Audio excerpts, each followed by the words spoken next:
Hey, friend, how are you doing? David Burns, good to be with you tonight. Welcome to the live stream. I'm so privileged to have you join us tonight. Got a great 1 hour, actually 59 minutes planned for you guys. Packed house tonight. We're going to have a giveaway. We have a special guest, Dr. David Peck, coming up in less than 30 seconds. So we have a great opportunity to have a lot of fun tonight and to learn a lot of things. So stay with us. I have a lot of announcements to make through the live stream tonight. So how you doing? You having a good week tonight? Let me tell you, I really appreciate you being here. Hope your week is going good. And this is a great place for beekeepers all around the U.S. and all around the world to hang out. I appreciate you being here.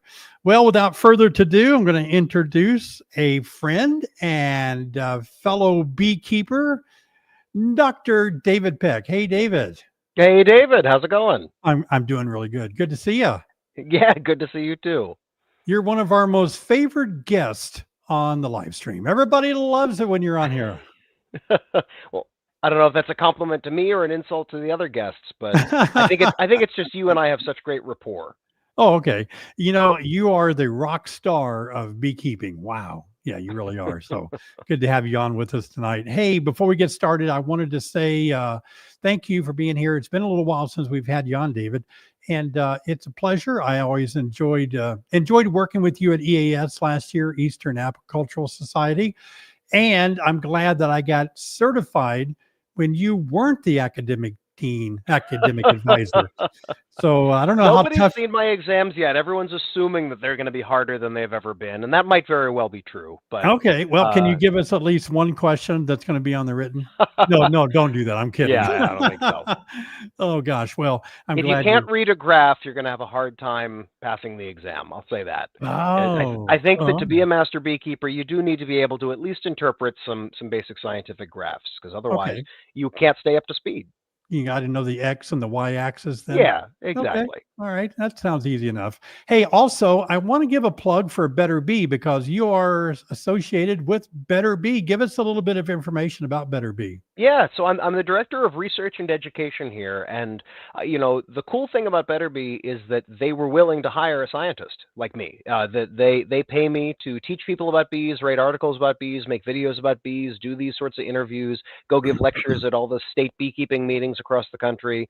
And there's not a lot of bee companies that are willing to do that they're really putting their money where their mouth is and supporting that kind of education. That's great. Which, I really appreciate. And it's sort of the culture around here is that it's a company of beekeepers owned by beekeepers, and the goal is to help people keep their bees alive. And so they hired me to help do that. Oh, wonderful. This is not a paid promotion video. Better Bee is not paying me to say this, but I just like to give a plug out because I don't even know if I told them I was going to do this video. So they may be completely in the dark. Okay. And I have bought some things from Better Bee because I think this is the only place that I bought this thing here. Mm-hmm. I don't know. Maybe other places sell it. I don't think anybody else has that cage. Yeah, I don't think so. I made a video about this last summer. It's a lot of fun. Isolate your queen cage and holds a frame and everything. It's pretty cool. So yeah, plug out to Better Bee. Some of you might be buying equipment and all, so do consider that. We appreciate it. And wow, anything you want to say, David, before we get it going, or you want to jump right into it and get our feet wet? No, let's jump right into it. All right. Yeah. First question I want to ask is this. This is a question that I know people have got to be struggling with, and I'd like to hear your response. So there are people this year that probably followed everything by the book and beyond with their bees. They treated for mites extensively. They not only had less than 3 mites, there was no mites. I mean, a mite was scared to get in there. They were just mites. And they had plenty of food, good honey, no insecticides or pesticide poisoning. I mean, they had a great queen. They had good winter bees, everything. They fed in the winter, whatever.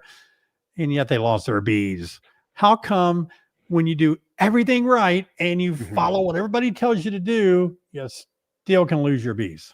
Yeah, it's we emphasize the most important things. We emphasize the things that we know that if people don't pay attention to, they can lose their bees because of. Not treating for varroa is a great way to lose your bees.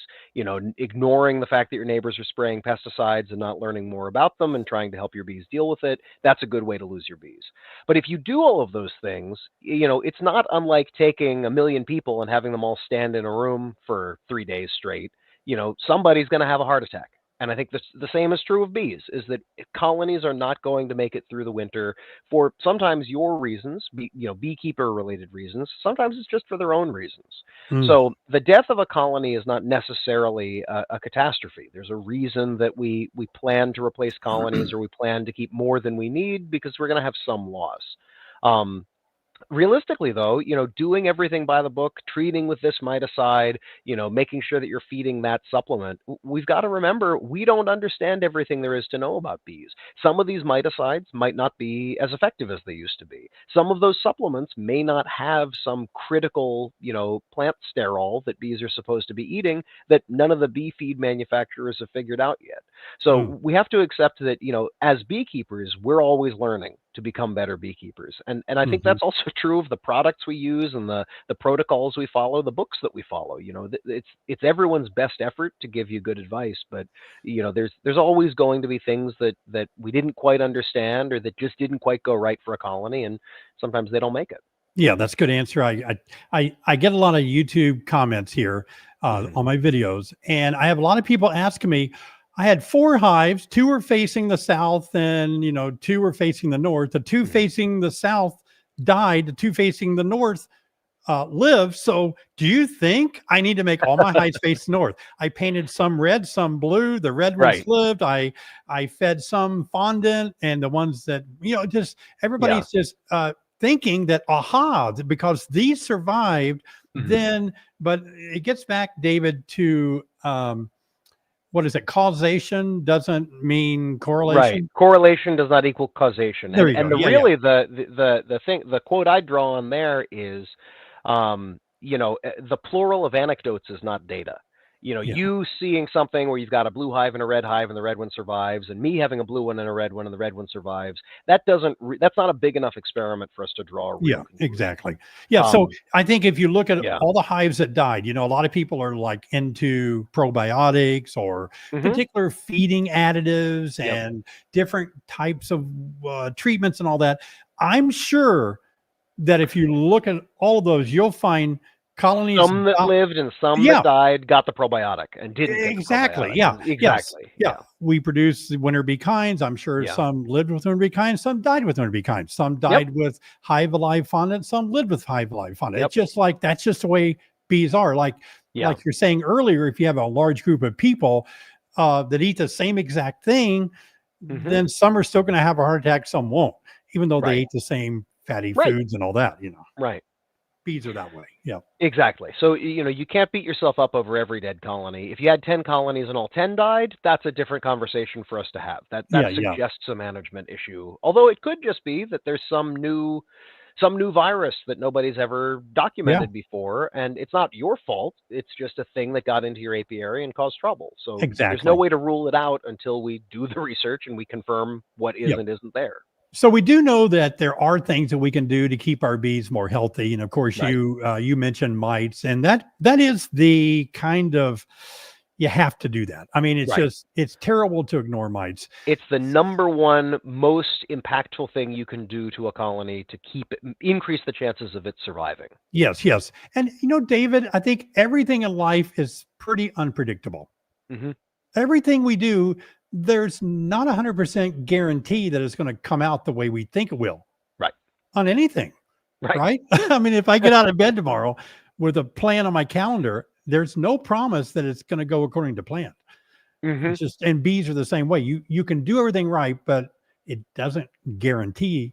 Now, having said that, we need to know from you, what is the ace up your sleeve to tell us what's the best treatment plan for mites? Sure. So I didn't agree to you titling the little preview for this video "The Best Mite Treatment Plan," but I'll roll with it. Okay, good. Because I've got a list of things here, a list of traits that I think you would find in the best mite treatment plan. So I'm not going to sit here and say on June 15th, go grab this product off the shelf. But the best mite treatment plan, for one, is going to be based in science. There is ongoing research going on. One of my colleagues, Frank Rinkevich at the USDA lab in Baton Rouge, is the world expert on mites and their resistance to amitraz, the active ingredient in Apivar. And so if he tells you that your mites are resistant, don't reach for that miticide. If he tells you that they aren't resistant, then it's a good tool in the toolkit. So that's one thing. It's got to be based in real science, and that science is still ongoing. Really importantly, the best mite treatment plan is never going to be based on one miticide. Yeah. There is no one miticide that's going to solve your problems. And I think it's really tempting as a beekeeper. Myself as a beekeeper, I thought, hey, I've learned how Formic Pro works, or I've learned how oxalic vapor works. And so I'll just do that. That'll be the thing that I do, and we'll see how that works. And we know that not only is that not the most effective way to treat mites, because at different times of year with different levels of brood, one miticide might be more or less effective.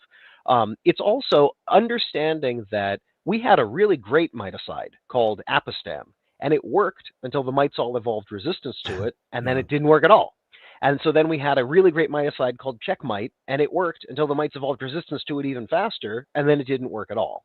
So we can't let ourselves keep following that same script. We've got to recognize that rotating between different chemical active ingredients, rotating between the different miticides, is the way that you keep from pulling those mites just in one direction towards being resistant to the new great thing.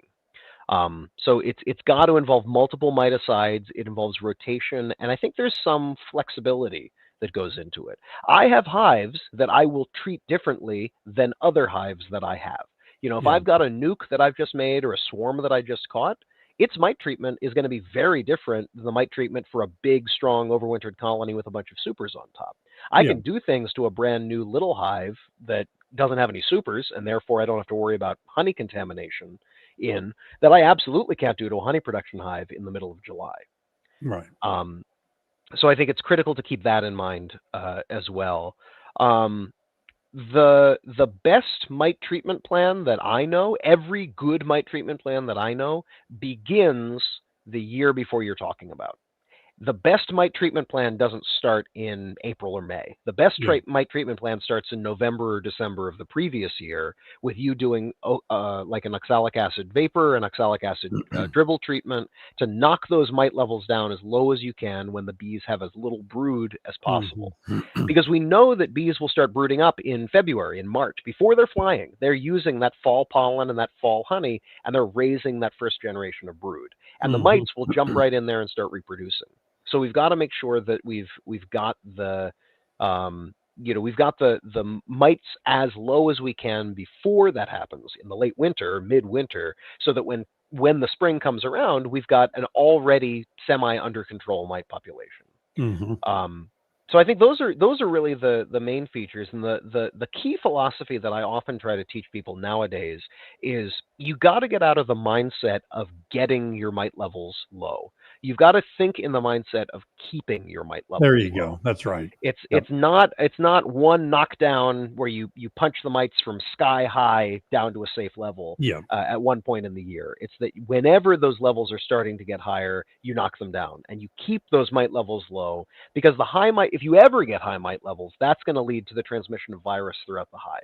And the viruses are what ultimately kills most of these hives. It's not the mites slurping nutrition out of them. It's the viruses they transmit and amplify. That's a good point, David, because, early on, I was keeping bees about the time that mites came into the country. And the reaction thereafter, a few years after that, really, was really to treat once in the winter, or coming out of winter, and then you treat once in the fall. Just slam them once or twice a year. Once or twice a year. That was followed until quite recently, really. I mean, it wasn't until maybe the last 5 or so years that you saw more people thinking, oh, maybe I should keep them lower all year long. Right. And because if you keep the mites low, you keep viruses low. That's a good Right. point. But if you And figure, if you have a dog or a cat and you can either give them a flea and tick medicine that just kills the fleas and ticks whenever they get on the animal, or you can just let them get 40 or 50 or 60 or 70 fleas and ticks on them, and then you'll kill them all once a year. Like, clearly one of those is going to be healthier for the animal. yeah, And that mindset needs to extend to our bees as well. because I think sometimes people think if I get rid of all the mites, then they really won't show back up. Right. But But studies you'll never get show, rid of all of them. oh yeah, you won't. And then and they're coming in on maybe robber bees or Yep. drones or something, and it doesn't take much more than a month or certainly 2 months, and the numbers can be right back where you Yeah. knocked them down from. It's Yeah. pretty astounding. If there's a mite source colony in the area, they can very rapidly spread those mites right back to Yeah, all of the other colonies nearby. yeah, yeah. It's really amazing. Mhm. Well, David, if you're ready, I think we ought to take some questions. How about Oh, that? yeah. My Absolutely. audience is dying to ask and try to stump us, and let's see if they can Let's do see it. if they can. Oh yeah. All right, let's have. I want to say thank you to Sherry, Jessica, and Robbie for helping out Absolutely. tonight. Appreciate it, guys. All right, we got Brian. Checkmate. Is that a good product, David? So Checkmite is a product whose active ingredient is coumaphos. And there's a couple of things to keep in mind. Number one, we know that a lot of mites very rapidly evolved resistance to coumaphos. And so if your mites are resistant, it's obviously not a good treatment. The other almost more serious problem is coumaphos is a fat-soluble pesticide, and it will get into the wax of your colony, and it will stay there forever. They can find coumaphos in wax foundation, traces of it, from colonies that have never been treated with coumaphos Yep. because they had wax foundation that had coumaphos in it, and it sort of trickled down all the way through to the comb. Wow. The new foundation you're making. So I would say that it is something that as a scientist I might reach for a certain kind of experiment. For the average beekeeper, I will be honest, I would never steer you towards Checkmite. Boy, that was thrown at us in the beginning. That was a Yeah. major tool that was Oh in yeah. the toolbox in the Once the beginning. Apistan didn't work, it was the only other thing hardly that you could reach for. Oh yeah, And it that's what really worked that's until what it I didn't. reached for. Oh yeah, Right. I had to go that route. That's all there was, you know. But we know that like queens that are raised in wax that is contaminated with coumaphos wind up being worse queens. So Yeah. there's downsides to having this contamination in your hive. If you have the contamination in the hive and the wax, you got to remember that the comb, the wax is the incubation. It's the Yep. maternity ward for all the bees being raised. And Right. so Exactly. it's quite deadly. Right. All right. How about Formic Pro? Yay or nay? You mentioned it earlier. I say yay. You know, it's an important part of my mite control. With the critical caveat is this: Formic Pro is manufactured by Nod, which is a company based in Ontario.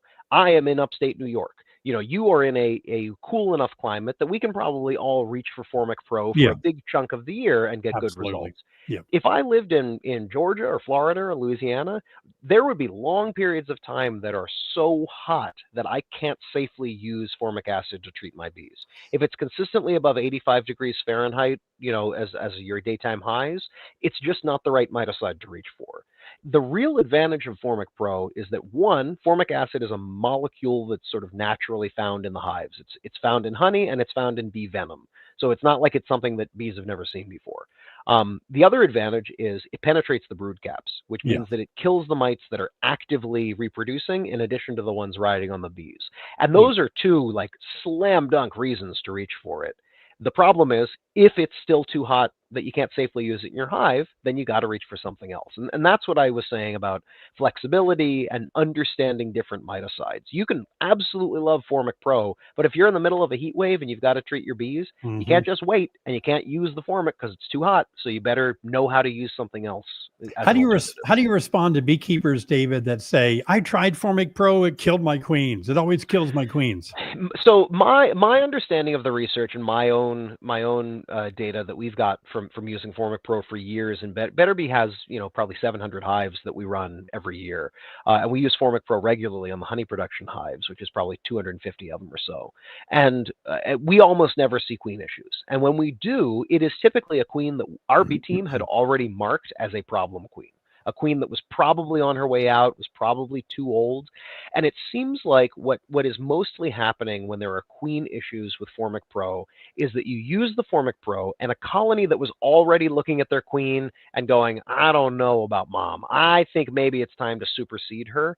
Suddenly, a batch of brood gets killed by the formic acid, so the queen now needs to start laying to sort of repopulate the brood nest after they've cleaned it out. I think that when they were already sort of skeptical of their queen, they're more likely to reject her than they, than when that's sort of the straw that breaks the camel's back. But the camel was already doing pretty poorly. Yeah, that's like somebody saying their hive died from wax moths. Exactly, right. Like sure, the wax moths were there when it died, but I don't think that's really the cause. Right. Yeah. All right, David, what do you think about wrapping hives in the winter? You're pro or against it? That's a great question. So again, I referenced Better Bees hives, and one of the things that we've been doing for the last probably 5 or 6 years is we wrap 50% of the colonies. We go in and we flip a coin. We randomly decide which colonies to wrap and not to wrap.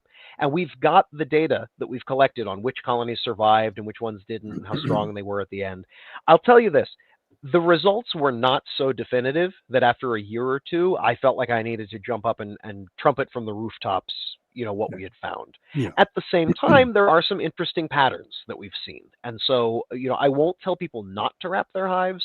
I don't tell people that they must wrap their hives. What I am pretty non-negotiable about is that if you live in any kind of a cool climate, you need to insulate the roof of your hive. Right. You need to make sure that you don't have a cold surface where warm, moist air is going to rise up, condense, and then rain down on the bees.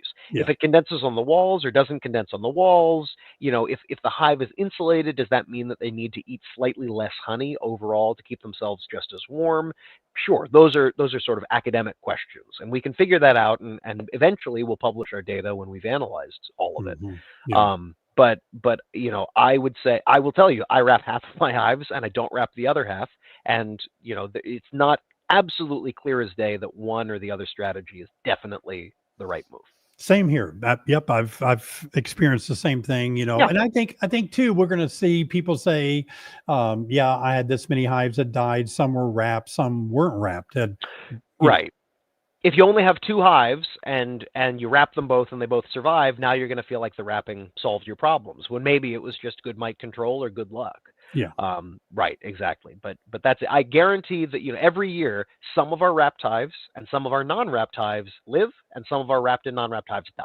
Exactly. So it's not like it's going to guarantee survival or not. Yeah. The question is, does it give you that 2 or 3% survival edge? Yeah. Yeah. I remember hearing in the old days people saying, and I kind of agree with this, if you have a really weak hive, maybe it already has some issues, I think wrapping it is going to help a little bit, because they may not be able to. It's going to hurt. Yeah, it's going to help a little bit. Here's a tough question.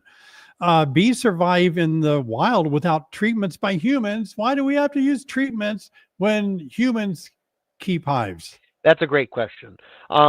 So, I mean, a big chunk of my PhD dissertation at Cornell was studying the survivor bees of Cornell's Arnott Forest population. And what we know about those bees is that, number one, yes, they do not get mite treatments, and they do still seem to survive. However, some of those colonies die every year, and I wouldn't be surprised if mites are a big part of why they die. The other really, really important thing that people sometimes miss is that those bees living out in the trees, living in hollow tree cavities or walls of old abandoned buildings, they are surviving without mite treatment. They are also swarming 1 to 2 times per year. They're in very small colonies, which regularly get plugged up with nectar and therefore become honey-bound, and so they have brood breaks. They are in a totally pristine landscape where they have basically no pesticide exposure and highly diverse nutrition coming from both the forest and the fields that are surrounding it. And so there's a lot of things in the favor of those colonies. A small colony that swarms regularly and has brood breaks because they get plugged up with nectar has advantages in keeping their mite population down that a big old managed colony that you're trying to get honey out of simply does not have. Yeah. We are putting our bees on a growth treadmill and saying more bees, more honey, more bees, more honey, as much as you can, as frequently as you can through this whole season, please. And as a result, we're forcing them to give the mites exactly what they want, which is infinite brood, infinite bee population growth, infinite opportunities for the mites to reproduce. Yeah. So we are disadvantaging our bees with the way we manage them. And I think the mite treatments are only fair for us to offer them as a compensation for all the honey that we're going to be asking them to make and then harvesting. Very good point, because we've domesticated the honeybee. We put them in a domesticated Right. box, on our property, facing where we want them to face, and we take down honey where the out. skunks and bears can get them instead of way up where the Yep. bees would rather be, Yep. where they're safe. And Yeah, we control swarming, so there's never a Right. brood break, and then we wonder, like, why are they not doing this Right. well on their own? We've separated them from half of their natural biology, and then we act like they should be using the other half to solve all their own problems. It's not really fair of us. How about the I'll let you pronounce this fungus here. How about, have you heard any studies on this particular fungi? So I have a couple of scientific colleagues who are studying Metarhizium as a fungal treatment for mites, and the answer has pretty consistently been, you can take mites in a petri dish, expose them to this Metarhizium, and have it kill them. And you can even take bees and expose them to the Metarhizium and have it not kill them. So that's two excellent pieces of data. The third question, though, is how do I get this into the hive in a way that the bees won't rip it out or clean it out? The mites are going to get exposed to it, and then the mites have that opportunity to be killed by the fungus so the bees can clean them out.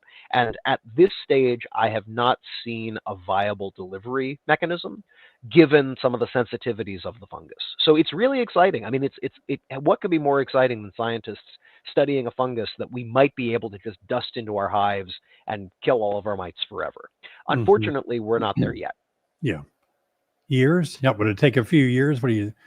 What would you say? How long would it take to make that happen? Well, I don't know. There's been research on fungal treatments for mites for years already. So yeah, I know. If I first heard about it 4 years ago, then it's clearly going to take more than 4 years because we're not done yet. Gotcha. But I think it's promising, and there's multiple teams that are working on this. So like any of these miticides, you need to work and work and work and work and work, and then get to the end, and sometimes shrug your shoulders and say that didn't work out, because some of those projects, and we don't know which one, are going to yield the next great miticide. Yeah, gotcha. All right, how about another question?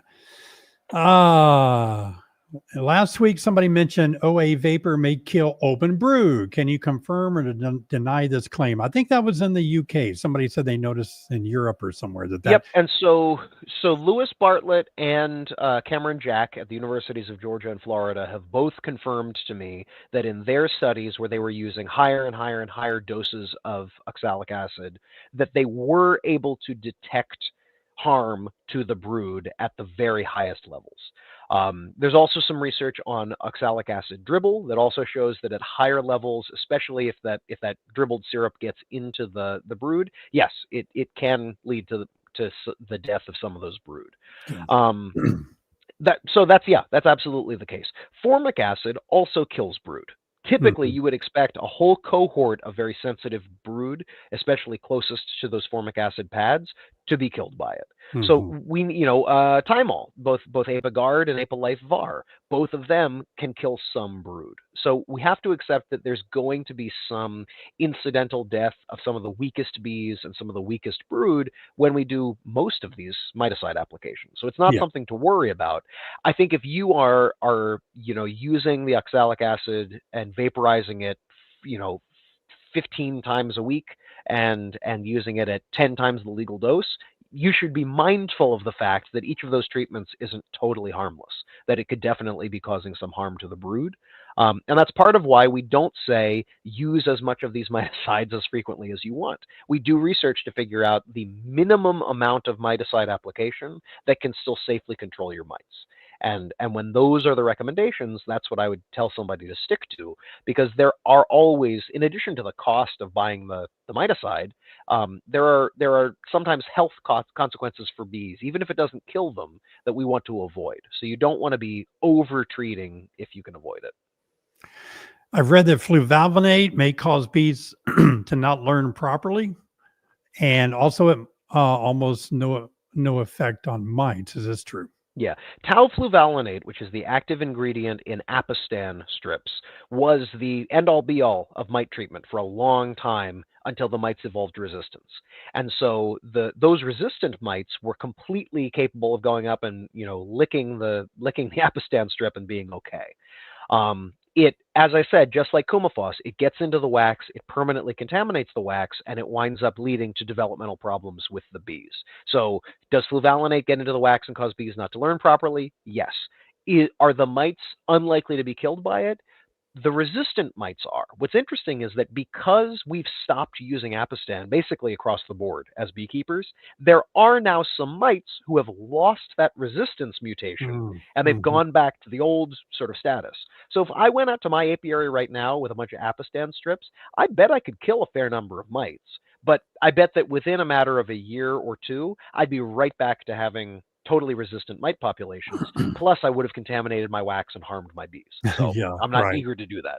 Yeah. What about, before we take the next question, what about OA, oxalic acid? Yeah.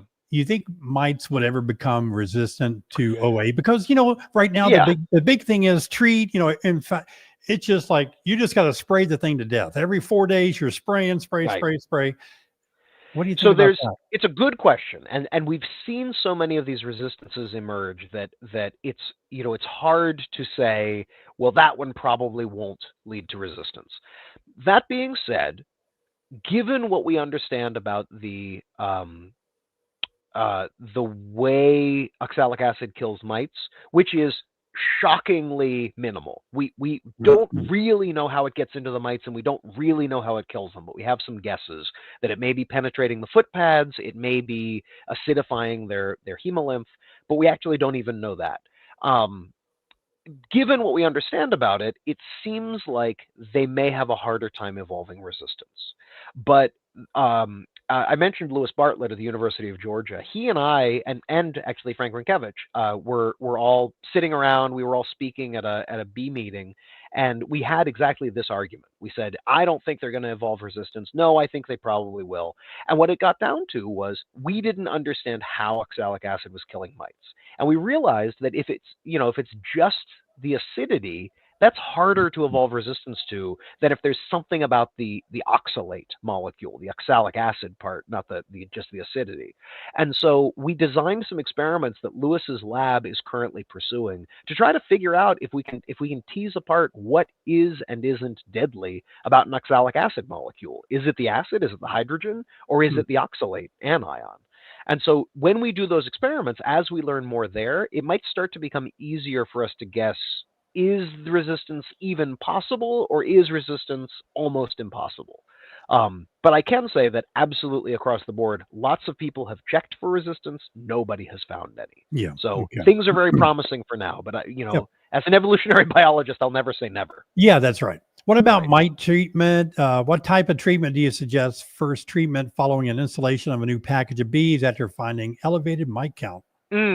So it depends a little bit on the timing there. If I've installed a package of bees, but I check those bees and I find that they have high mites, absolutely. If I can get a treatment into them before the first brood are capped, and that's going to be maybe 8 to 9 days after that queen gets into there, I will absolutely reach for my oxalic vaporization or my oxalic dribble. Or something like HopGuard, or even something like Apolife VAR, which is thymol-based, fine and small colonies.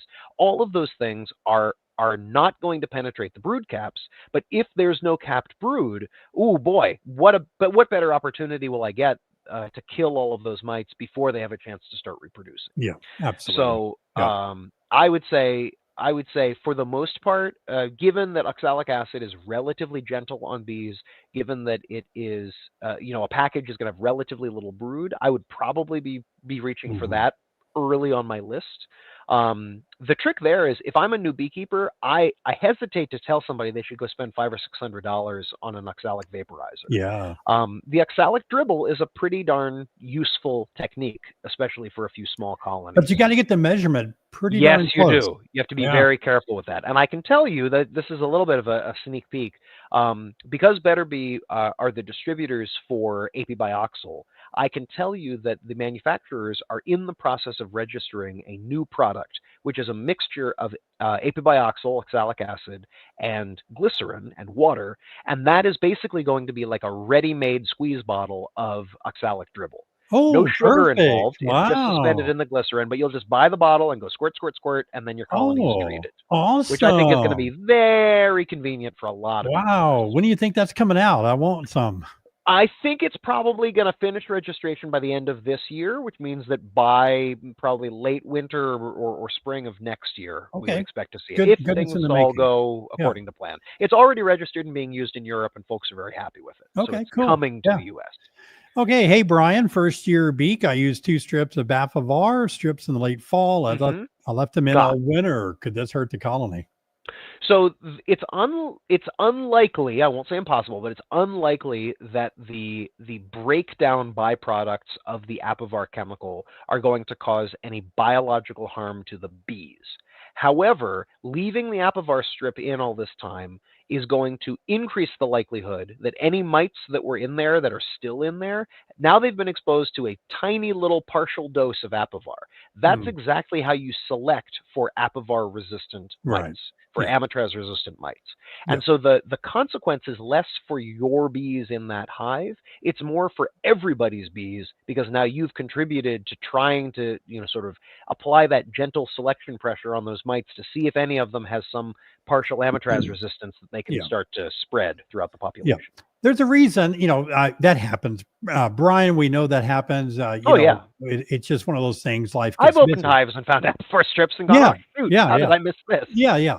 But on the other hand, we got to remember the label it has directions for a reason. These studies have Right. been done. We're trying to control mites, not make them worse. So we really Right. need to follow that label. Right. These are Absolutely. powerful tools, but they Yeah. only remain powerful if we use them judiciously, and that involves reading the instructions and following them. Right. Ann wants to know what's the best mite treatment to use when temps are 90 degrees or above Fahrenheit. So I believe that both Apilife-var and Apivar, which are the 2 thymol treatments, are approved for application above 90 degrees. Although the warmer it gets, the more likely you are to see some brood mortality. Oxalic acid is approved above 90 degrees, and so oxalic acid vapor or dribble are both going to be perfectly fine at those temperatures. I don't know. I think I have a box of Viroxan tucked in my closet somewhere. I don't know what the maximum temperature for that one is, but I believe that is also perfectly fine to use at temperatures above 90. I don't recall for HopGuard. I know obviously Formic Pro is not suitable, and I think that Apivar is also considered safe above 90 degrees. But if it's above 90 degrees, you've probably got supers on, and so you don't want to be reaching for these thymol products or your Apivar strips if you've got those supers in place, because they'll contaminate the honey. So that's a violation of the label. Right. Yep. That's a point we need to make. All these treatments, when I mentioned, what's the best treatment plan? The best, like you said it really well, the best treatment plan is for the beekeeper to understand all the treatments and when they're most effective, with honey supers on, honey supers off, temperature, amount of bees, and all that. Lots to consider. All right. I'm not just trying to grab, my favorite miticide off the shelf, and I only don't get it if the temperature is wrong. It's that every time I have to treat my bees, I sit down and I think, what are all of the miticides? And I think about every single one, and I think, is this one better or worse than that one? Yeah. And then I pick the best option available. Yeah, exactly. All right. Well, Jeff wants to know, David, what is your magic secret strain of bees that you run at the Better Bee Yards? Right. How do we get 85% survival or better every winter? I don't think it's just the genetics of my bees, although I am happy with our genetics. We do have a mix, and some of the colonies swarm and requeen themselves, and so we've even got mutts. But we have got probably the majority of our colonies are the northern queens. Those are primarily produced by Better Bee's former owner, Jack Rath, who's a queen breeder out of Vermont and is involved in a bunch of scientific research on how, producing mite-resistant bees and, good, winter-tolerant, friendly, honey-productive bees. We also have other folks who contribute to those northern bees, a few other breeders in our area, so they're well adapted to our local climate. We also have a lot of colonies that are headed by queens from the Cudic Nukes and Queens group. That's Chuck Cudic is the main beekeeper there, but his family and his colleagues working together on that queen line have produced some, again, at least partially mite resistant bees that are well adapted to our local climate. But I would say that, I've got pole line queens in, we've had Russian queens come in, we've tried a bunch of queens, and we don't see worse survival from them. We have Italian queens that we wind up getting every year for a few of the colonies. They do just fine. It's the management. It's the management that leads to success or failure. It's not so much the genes. As long as you've got, good genes going into it. If I had a real crummy queen, she could doom a colony. But if I've got decent or better queens, it's up to me to help them. It's up to the beekeeper. Okay, Stark Lavender Fields, is using one miticide in the spring, another in the fall good enough, or do you need to rotate that each year? So I'll answer that question two ways. Is 2 mite treatments per year enough? For most people, no. So bear in mind that once in spring and once in fall, that'll probably do me. Mindset is probably not good. But what I think you're asking is, if I'm using one miticide in the spring and another miticide in the fall, and therefore I'm sort of rotating between miticides, is that okay? Or do I need to throw both of those away and grab another miticide off the shelf the following spring? As long as you've got 2 different active ingredients, not just thymol and thymol or oxalic and oxalic, that should be fine. That should be enough to select against those resistant traits. Because if your mites are all resistant to, let's say, apivar strips, and then you use oxalic, they're not going to be resistant to the oxalic and the apivar. And what we've actually found is that the mites that have the mutation that make them resistant to one thing, often that makes them actually weaker to the other one. So they wind up getting killed first by the other miticide.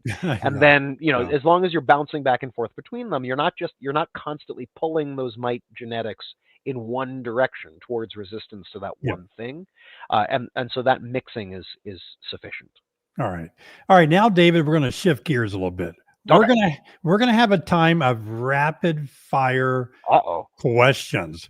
So this is rapid. I have to give rapid answers. This is rapid questions. I'm bad at that.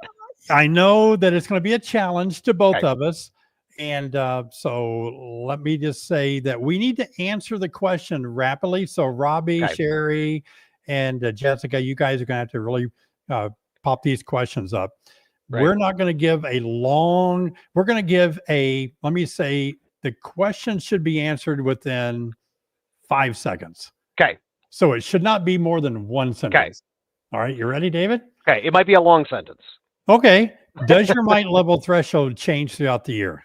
Yes, it absolutely does. I use the Honeybee Health Coalition's Varroa Management Guide. I am actually on the committee to edit the new version of this, and we're working through it right now. But yes, you will change your mite thresholds depending upon the time of year, and those are published. Very good. Should I treat for mite right after I install a nuke? I would say no if I trust where the nuke came from, and yes, potentially if I don't trust the nuke supplier. Is that what you'd say, Dave? Yep. Oh, yeah. Yeah. Yep. How about torching? A good way to treat a hive after dying out of nosema. I think that means scorching the wood, maybe? Yeah, using a propane torch to scorch the inside of the wood. We don't know the consequences of those sort of burning byproducts on the bees, but we do know that should be enough to kill nosema spores. So, it addresses the nosema problem. Does it introduce another problem? I don't know. There you go. Yep. Yeah. All right. What is the best way to detect mites? Whatever method you're going to use. So the most foolproof method is the alcohol wash. If you are not going to go kill 300 bees and do that, but you would use a sugar shake method, then use the sugar shake. If you won't do that and you will only use a screen bottom board covered in vegetable oil, get yourself a screen bottom board. All right, very good. Good. Another question. Where's my rapid questions? Yeah. Dun, dun, dun, dun. Waiting for a question. Do beekeepers use chemicals otherwise prohibited in agriculture? If so, is this a double missed it? So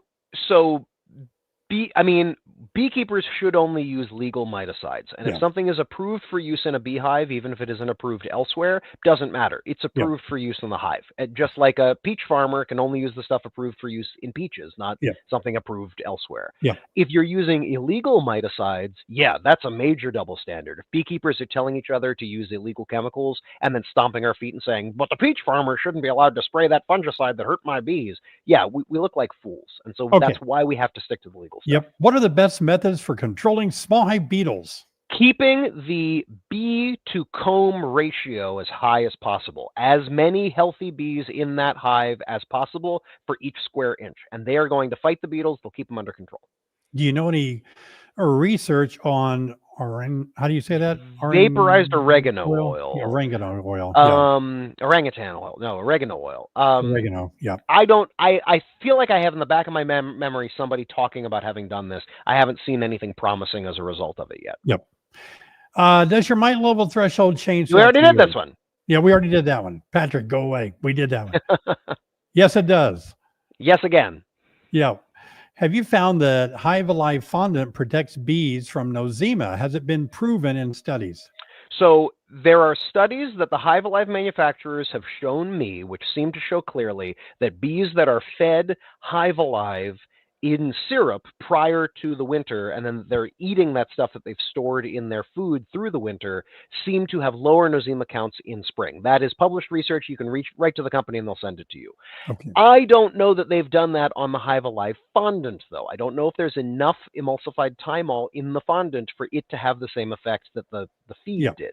So I haven't seen those data. Okay. How about Russian bees? They better with mites? So the Russian bees were brought in specifically because they had been exposed to Varroa longer than most other bees, and then they were tested for some other things, and then they were released into the U.S. population. Yeah. Yes, they have higher levels of a number of different mite resistance traits. Are they mite proof? No, they are not. Okay. So good, but not enough. All right, 2 more rapid questions. Okay.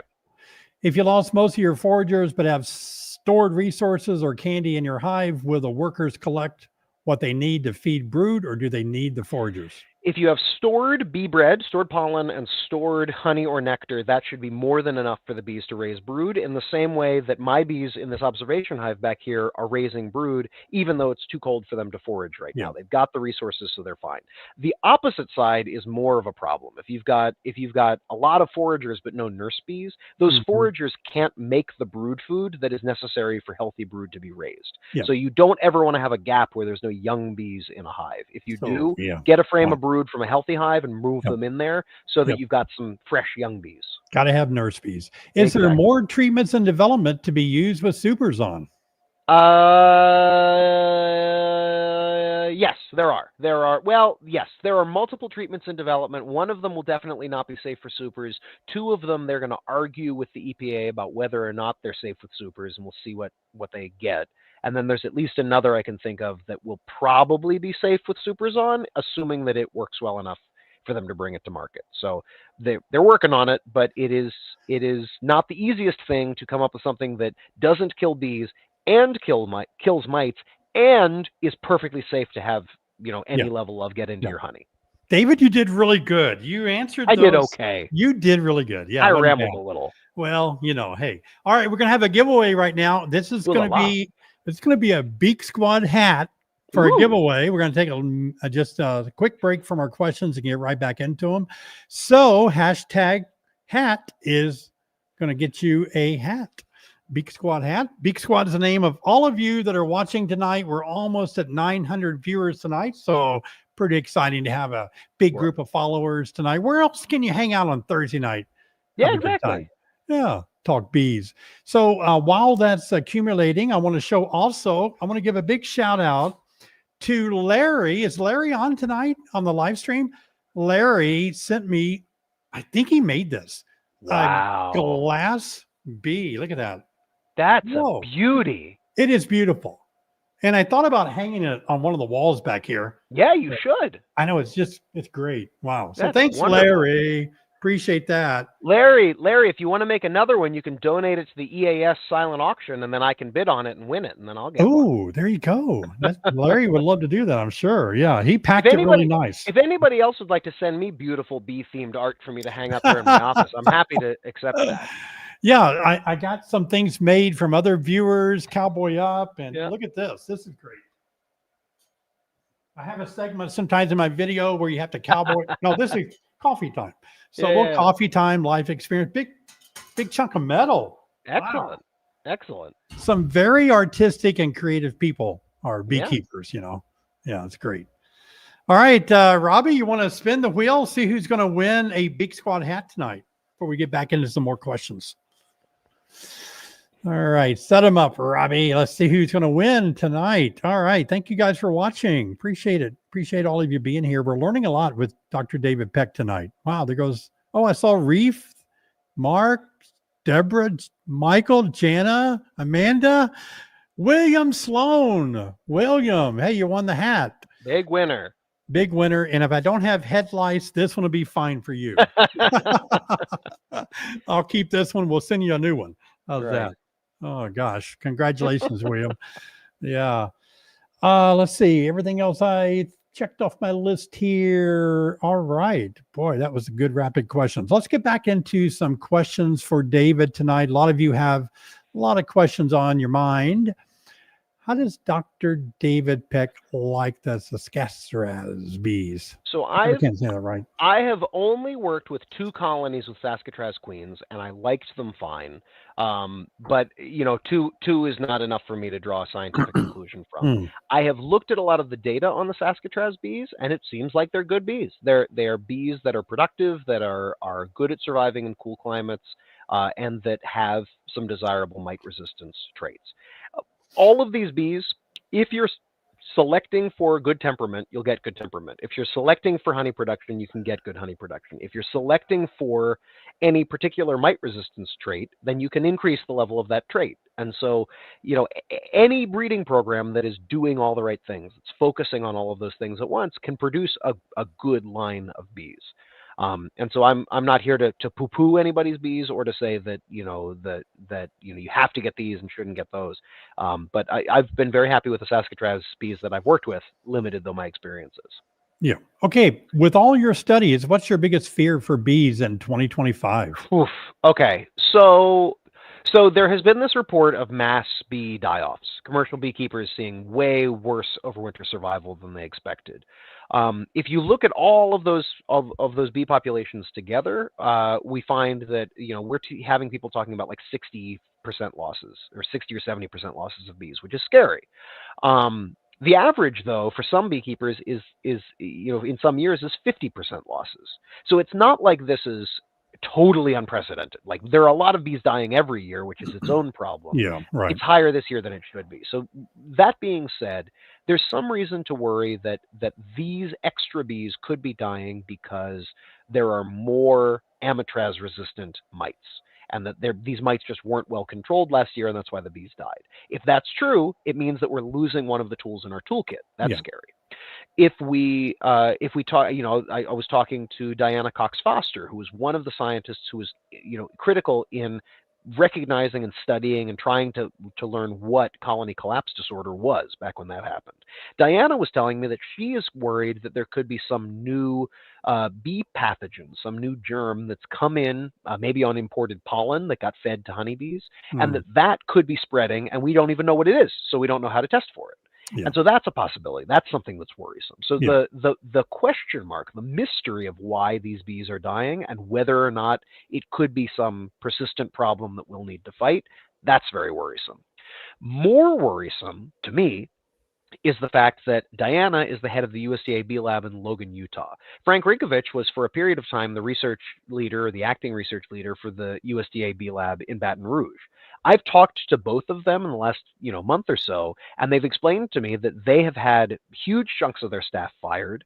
They and the other scientists are under this sort of constant psychological warfare saying like, quit if you want to quit. We encourage you to quit. Get out of here. There's no support. There's no encouragement. And the idea that we've got mass bee die-offs on the one hand, and yet we're laying off bee scientists from these bee labs whose only function is not to make money. It's not to like, help develop a new product. It's just to help bee agriculture. Yeah. That's very disconcerting to me, because I know as a scientist, if you want more scientists, you don't just grab one off the shelf, right? You get new bee scientists by taking a young, science student, getting them into a PhD program and having them sacrifice 5 to 10 years of their lives to become a decent scientist. Right. And then you hope that they do good things and they grow and they become even better. So if you fire all these scientists and they all go get jobs, pumping gas or something, it's not like we can just suddenly have scientists when we need them.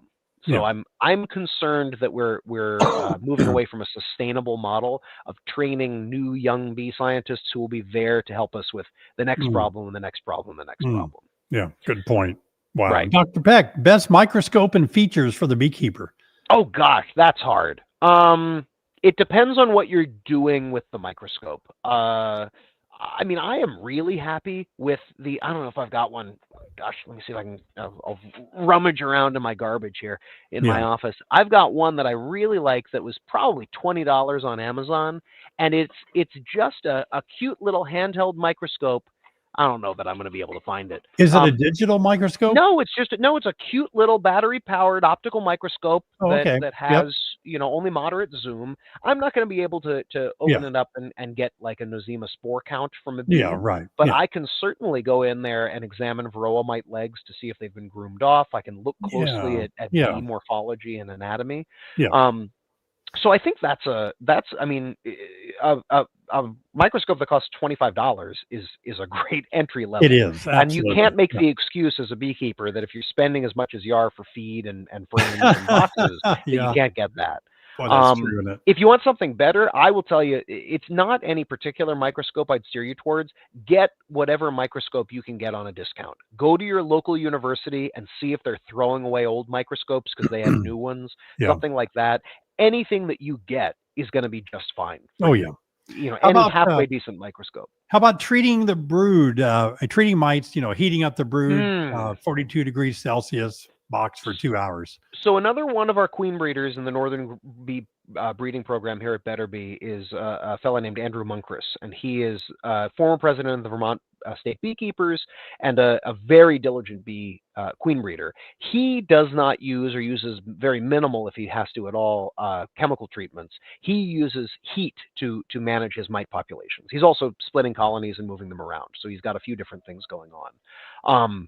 I have yet to sit and work with him on this, but he is one of very few beekeepers I know who is able to use heat to keep their mites under control. Yeah. A lot of people have sort of looked at the fact that mites are more sensitive than honeybees to temperature, and so they've thought, oh, I can heat up the colony. The problem is a honeybee colony wants to keep its climate under control. They're very good at warming up in the winter. They're very good at cooling down in the summer. So if you go in and you start using energy to change the temperature, all you're going to do is force most of those bees to focus on climate control. And so I think that there's a lot that can go wrong if you just try to, cook your brood and not, kill the mites and hope the bees survive, because the bees are perpetually going to be fighting. So I've yet to see a commercially available product that I think is really reliable for the average beekeeper.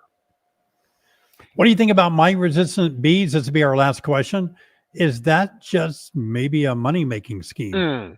So I have worked on mite-resistant bees from the wild. I have worked on mite-resistant bee breeding programs, and I have yet to work with a mite-proof bee. The USDA poll line that's been produced at the Baton Rouge lab, according to folks who are knowledgeable about this, may be mite-proof. They are claiming that they have perhaps produced a basically mite-proof bee that doesn't need to be treated.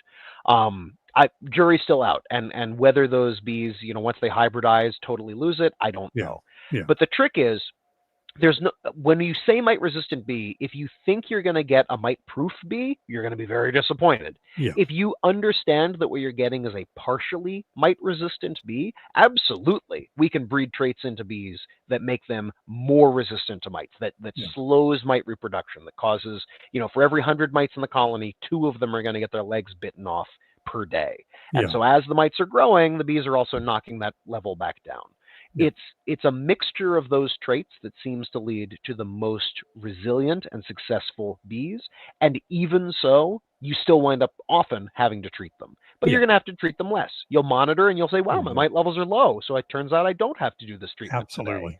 Or instead of it being sky high after you haven't treated for 2 months, it's actually just slightly too high. So you treat, but it doesn't get that horrible, exponential mite growth that causes all those health consequences.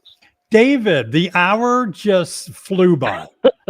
We are done. We abused you, but thank you. A big applause to David for being here tonight. Yay. Appreciate it, David. Thank you for being here. It is always a pleasure to be here. It's always a pleasure. This is such a fun way to get to answer some questions and poke around at some of these topics. Well, the audience here, I tell you what, thanks to you and just their diligence and their own research, they're pretty sharp cookies when it comes to bees. They know their stuff. And we have a lot of people that are watching for the first time that are starting bees in the spring. So this is good information. And it is always a pleasure to have you. For those beekeepers in particular, but really for everyone, I told you I had my list of the best mite treatment plans and the traits that those plans would have. The one that I'll conclude with is this. The best mite treatment plan is one that you'll stick to. Don't make a plan that you know that you as a beekeeper are not going to follow. And so if you make a plan, commit to following it and to really sticking with it. Monitor your mites, treat when it's appropriate. If you don't know what treatment to use, ask David, ask me, ask a mentor, ask anybody. You should be able to get decent advice. Ask 3 people and take the average advice. That would be the best way to do it. Absolutely. Well, David, I'm looking forward to working with you at EAS Certifying Master Beekeepers in August. If any of your viewers are thinking, hey, I'm looking for the next challenge in my beekeeping, I encourage them to apply for the EAS Master Beekeeper certification. Absolutely. The tests will not be easy, but they will learn during them, and then eventually they'll pass them, and they'll be very proud of themselves. There you go. Perfect. Yeah. All right, everybody. Look, I want to thank you guys for being here tonight. Best of wishes for all of you with your bees and all. Just to let you know, I'm doing my best. I'm working hard. I've got your back. I'm not leaving you out there all by yourself. I'm trying to give you some guidance, and having great resources like Dr. David Peck is another great way that we can just help you out on the live stream. So appreciate it. Also, thank you all for the donations that you made tonight. We do always pay our guests. I don't know if other live streams do, but we do always pay our guests for being here. So every time you make donations to the live stream, it helps us give things away for free. It helps us have special guests like tonight, helps us keep the lights on. So appreciate all your donations tonight. David, thanks so much. Appreciate it. All right. I'm going to say good night, everybody. Thanks, Dave, Sherry, Jessica, and Robbie. Appreciate you guys being here to help us. We'll see you guys next time. See you in the next video. Good night.